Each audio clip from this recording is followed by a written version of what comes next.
মল্লিকা বন্দ্যোপাধ্যায় এই চপের দোকানের যিনি মালিক তার সাথে সহযোগিতা করে একটা চপ ভাজছে। আমরা যেন আনন্দিত। বাংলা কচুরি ভাজছে, এই কচুরিটা কার ভাগ্যে যাবে আমি জানি না। ভাগ্যবান হবেন, তিনি ভাগ্যবান হবেন। জয় বাংলা।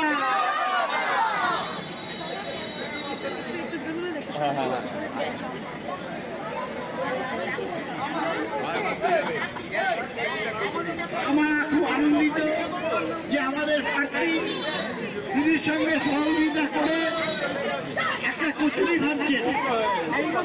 কচুরিটা খুব সুন্দর এবং গোল হচ্ছে। জয় বাংলা।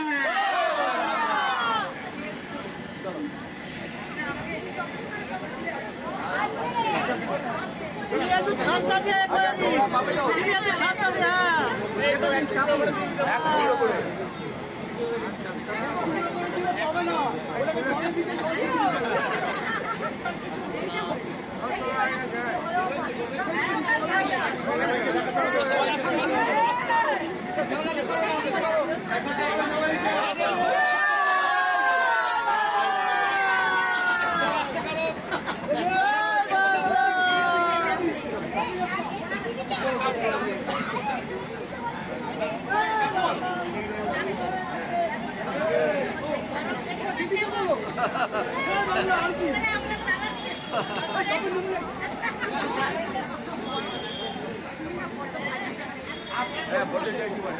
যে রাধে সে চুলো বাঁধে।